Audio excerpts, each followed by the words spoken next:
F1 teams have no excuse now to breach the budget cap after last year's certification, and they are now in the third year where those financial rules have been implemented. With a general feeling that Red Bull came away lightly with their breach in 2021, a few questions remain. Should the penalties be harsher? Should championship points be deducted on top of fines and reduce wind tunnel time?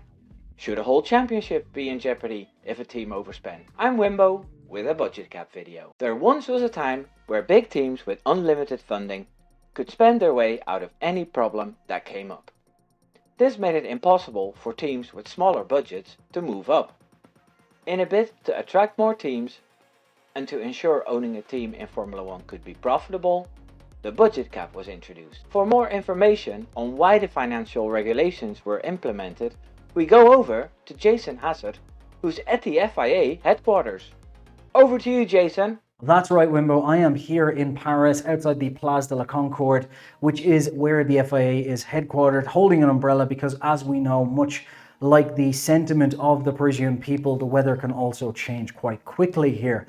The FIA first started talking about the budget cap back in 2019 because not only was the racing getting uncompetitive because teams such as Ferrari, Red Bull and Mercedes were spending upwards of $400 million a year, meaning the others just couldn't catch up, it was also driving certain teams like Williams closer and closer to bankruptcy. But then of course that wonderful flu went around back in 2020 famously, as you may remember, and shut down most of the world, meaning that of course they had to bring forward the cost cap to 2021, even though the regulations were pushed back to 2022. And on top of that, it was dropped from 175 million down to 145. And now I hear the rain is a-coming, so back to you in the studio, Wim. Last year, we were well into the season when we finally had word on the status of the budget cap.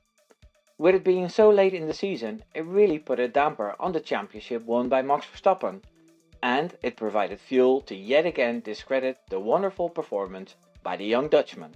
Hopefully, the process will be quicker this season, something team principal of Ferrari, Fred Vasseur, has pleaded for. Because it was the first season with the new regulations, it was a big challenge for the FIA. But we all know that these investigations have to go faster, because they relate to previous championships and can have consequences for the current and the next season. Of course we are preoccupied with this. The teams had to submit their cost cap report on March 31st, the same as last year. Hopefully this year the reviews don't take until October. Red Bull advisor Helmut Marko says that thanks to the increased inflation, as many as 6 teams may be over the budget. Due to inflation and the cost cap being even lower, there's a possibility that certain teams have breached in 2022. Where Red Bull seemed to have stopped their development early, other teams brought updates till the end. Some teams, like for instance Haas, had huge repair bills to deal with that could have put them over the budget. With Red Bull making the mistakes with hospitality, gardening leave and spare parts, I doubt that will happen to other teams, but it makes it even worse if teams breach with this knowledge. Should a team that breaches the budget cap a second consecutive year be punished harder than Red Bull last year, since the rules should be much clearer now? Well, first I want to establish if the Red Bull penalty was harsh in the first place. Ross Brawn has said in 2019 that breaching the budget cap could lead to losing points and championships. For what Ross Brawn said on going over the cost cap, we'll move back to Jason again, in what looks pretty bad weather. Over to you, Jason. Thank you, Wimbo. Much like the Greek economy, my previous umbrella broke. Thankfully, there was a young child I could steal this one from. Yes, what Ross Brawn said back in the day was that these regulations would have teeth and that if you were to fraudulently breach them, you would lose your championship. The key word there, of course, being fraudulently.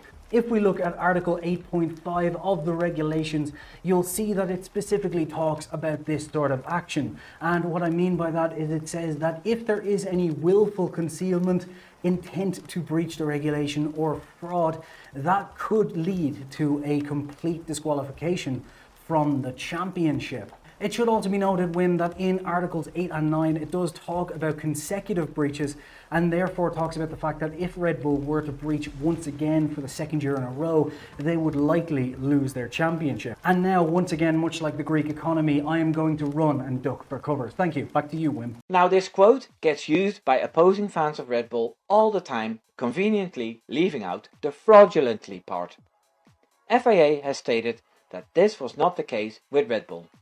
The penalty of a 7 million fine and a 10% deduction of wind tunnel and CFD time is a hefty one for any team. It's just that Red Bull already have their car in order that they make the penalty seem light.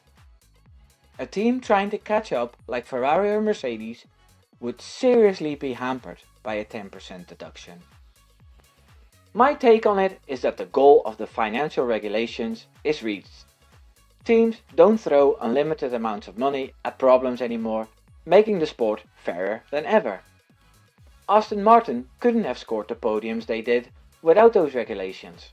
If they turn out to have breached the regulations within the 5%, making it a minor breach, should they get a bigger penalty as they should have known better, or a similar penalty as Red Bull received? Or would it be better for the sport if they only get a fine? Well, my opinion is that it all depends on what the FIA has stated several times. Over to you again, Jason. Oh my god, Jason, are you okay? Anyway, what did the FIA say?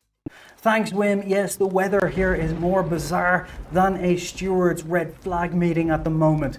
But the FIA in this situation did in fact say that all parties at all times throughout this acted in good faith and did not try and conceal anything. Basically, they handed over all access and documents, which is not in the nature of Formula One team. And they did note, of course, that if Red Bull during any of this time had have tried to conceal documents or act in any sort of bad faith, the penalty would be more severe. This of course leads us to believe that if there is another breach by any other team this year that is in a similar vein, we will likely get a very similar punishment. Unlike the policy on red flags, the policies for punishment when it comes to the FIA's budget cap breaches were clear, and all of the teams agreed to these exact sort of punishments when they signed in the financial regulations, whether the fans like it or not.